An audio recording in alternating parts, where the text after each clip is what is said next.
Good morning, handsome. You ready to take a walk? Yeah, come on. Come on. Go. Don't bring me down.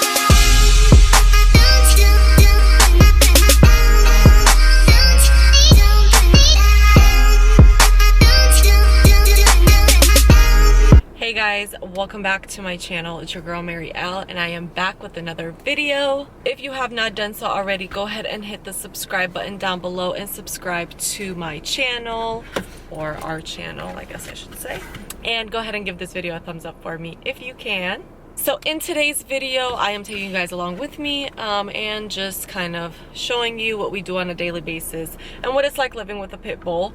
Every day is different, so I can't really show you like what every day is because I still work part-time. I did quit my full-time job to follow my dreams, but I still work part-time because I love it there. So I work about 3 to 4 days a week, and then some days I have other things that I need to do or other things that happen. So every day's kind of different, but today I don't have to work or do any of that. So I was like, well, it's a perfect day to make a video. Plus, I haven't really posted a video in a month just because like content creation is hard. Like it's hard starting out. Like, dang, nobody's watching your stuff. You know, like, where the million views at? Like, and I know that's not how it starts, but my goodness, like, it's a challenge. All right, so anyways, it is 8:40 a.m. on this beautiful Wednesday morning. It is a whopping 50 degrees in Florida. If you live up in the north, you're probably like, girl, that's warm. But it's Florida, so it's cold to me. I've been in Florida since the 2nd grade, so 50 degrees to me is pretty cold, and like anything under 45 is absolutely freezing to me. I actually used to live up in Massachusetts when I was like 6, so I know that's a different kind of cold, but 50's cold. Yeah, I'm used to like 80 degrees, you know? My God, people, we live by the beach.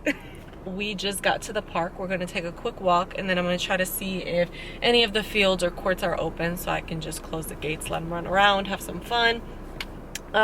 One thing I hear people say a lot when they have a pit or really any other type of dog is, oh, my dog is just so energetic and he's just too playful and blah, blah, blah, blah. But like, I mean, you have to exercise your dog. You have to let your dog have that mental and physical stimulation, just like us as people do. We have to be outside. We have to work out or play or whatever. We have to move our bodies. Same thing with them.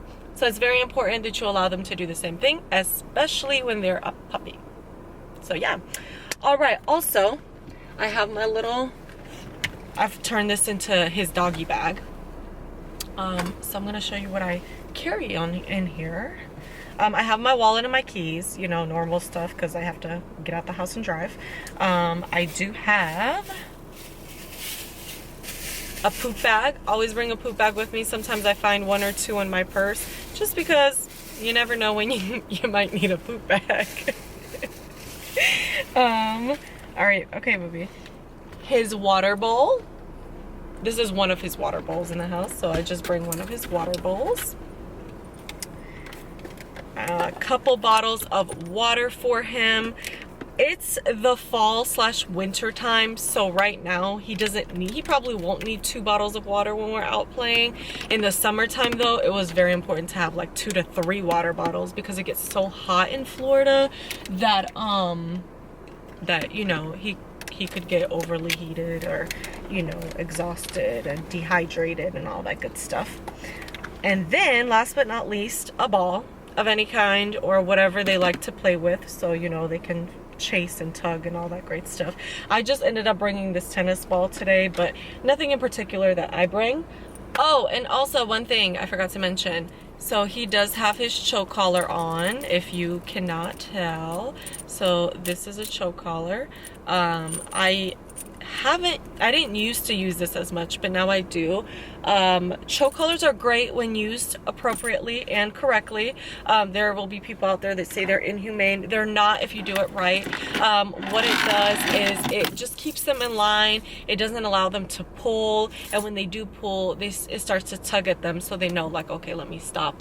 But very good, especially if you have a breed of dog that's just very energetic or very muscular or very strong. Like, he's getting to be really strong, and he's only 1 and some change. I think they said he's like 17 months or something. He's getting to be really strong and coming into his form. So sometimes, like, I need to, like, keep him in check. So yeah. All right, you ready, booby? Come on, let's go. So if you guys can see, the collar holds him pretty in place.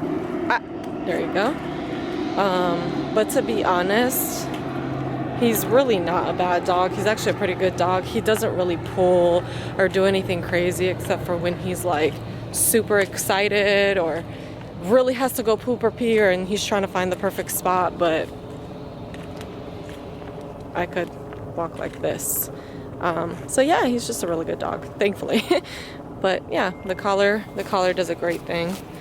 Okay, good boy.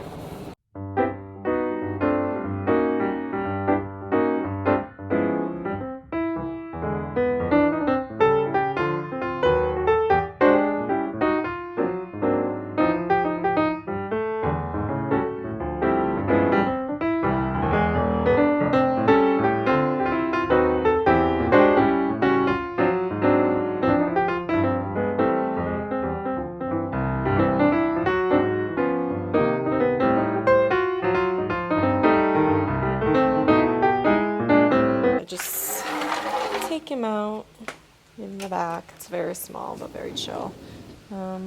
Just to see if he needs to pee or anything. Just have just a little bit of time outside before I try to get him to eat. So yeah, it's not really sunny. It's blah, but it's getting warmer. Weather's at 70 degrees now. So it's starting to get a lot warmer. I think that's the highest, or no, 75 is the highest today. So yeah, but the sun really isn't out, but that's okay. So yeah, we're gonna start eating soon. I have an acai bowl from last night that I didn't eat, so I'm gonna take it out the freezer, let it kind of melt down a little bit, like let the fruit kind of chill, and then I'm probably gonna eat that. Or make some pancakes. I'm not really sure. Or I can make some pancakes for lunch. Sometimes I do that. We'll see. All right, so the time has come for him to eat his first meal of the day. So yesterday I made some chicken in the crock pot, and I have it, so I don't have to make any today. It's already made. I do either organic or all natural. Put it in the crock pot for about 4 hours and it's made. Or the turkey meat, you just put it in a skillet and then just make sure you do absolutely no seasoning, and just water if you're putting the chicken in the crock pot. So he eats chicken or turkey. Bully Max is the dog food that he's on, and he eats carrots and green beans with his food. He used to eat just meat and Bully Max, but the vet said it's good for him to also eat vegetables, which he's comfortable with vegetables. He just didn't used to eat them as much, because in his later years, if he has too much protein and too much meat, then you know it could cause issues. So definitely started incorporating that. So I'm going to show you guys how I get his food ready. And yeah, he used to eat a lot more meat, like I said, but because one, I'm trying to cut down on that and incorporate more veggies and more dog food, but also two, when you start feeding a dog a lot of meat, they start to get a little spoiled and they start to think that that's all they're supposed to eat. So I'm trying to break him out of that habit. So yeah, I'm gonna take this measuring cup. This is the little bit of food that he left over last night.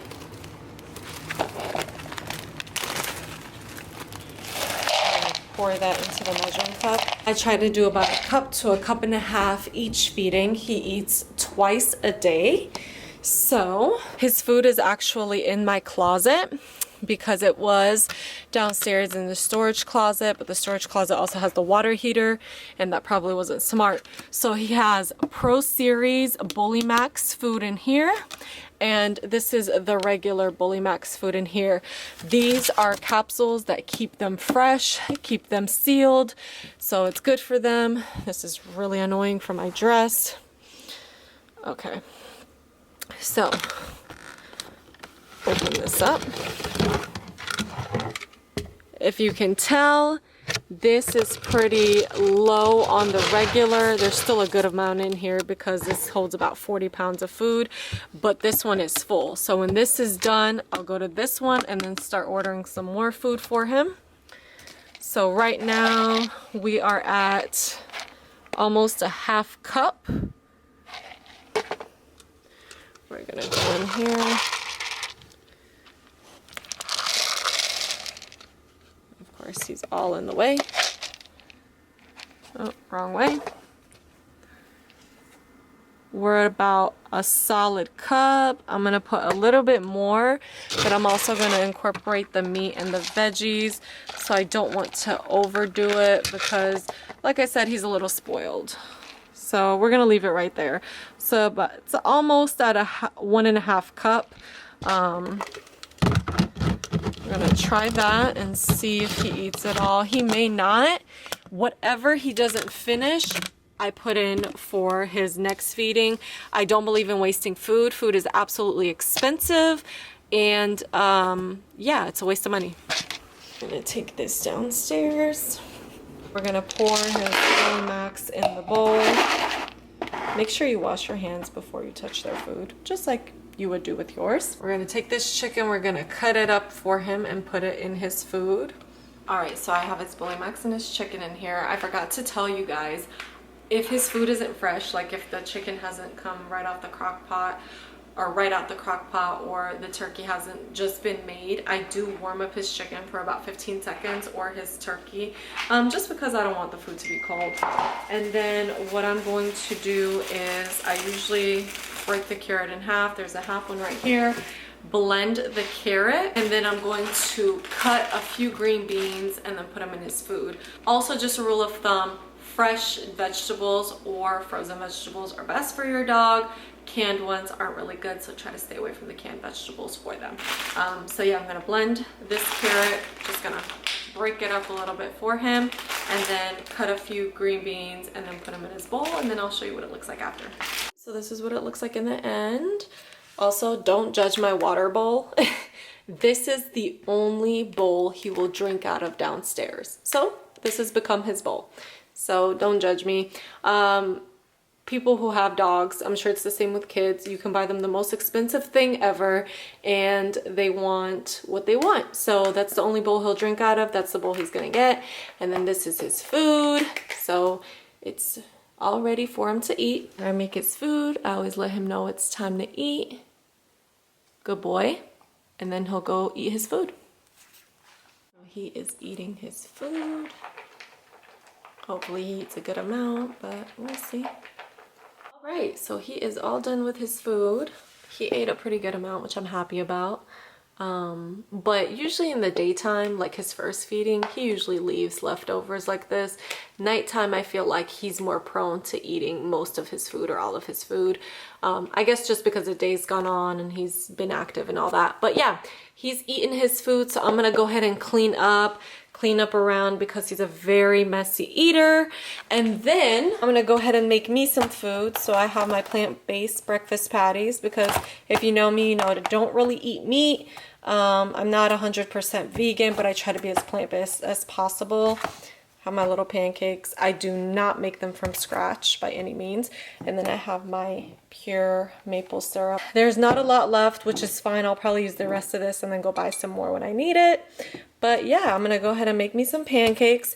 I usually make chocolate chip pancakes, but I'm out of chocolate chips.